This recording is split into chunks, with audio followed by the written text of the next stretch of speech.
কবিতা সেই গল্পটা। কবি পূর্ণেন্দু পত্রী। আমার সেই গল্পটা এখনো শেষ হয়নি।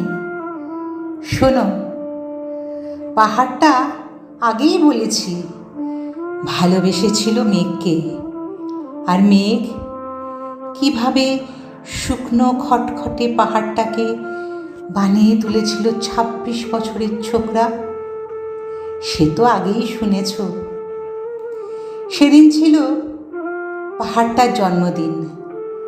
পাহাড় মেঘকে বললে, আজ তুমি লাল শাড়ি পরে আসবে। মেঘ পাহাড়কে বললে, আজ তোমাকে স্নান করিয়ে দেব চন্দন জলে। ভালোবাসলে নারীরা হয়ে যায় নরম নদী, পুরুষেরা জ্বলন্ত কাঠ। সেইভাবেই মেঘ ছিল পাহাড়ের আলিঙ্গনের আগুনে, পাহাড় ছিল মেঘের ঢেউ জলে। হঠাৎ আকাশ জুড়ে বেজে উঠল ঝড়ের জগঝম্প। ঝাঁকড়া চুল উড়িয়ে ছিনতাইয়ের ভঙ্গিতে ছুটে এলো এক ঝাঁক হাওয়া।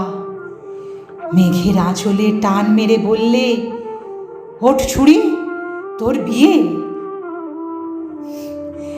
এখনো শেষ হয়নি গল্পটা। বজ্রের সঙ্গে মেঘের বিয়েটা হয়ে গেল ঠিকই, কিন্তু পাহাড়কে সে কোনোদিন ভুলতে পারল না।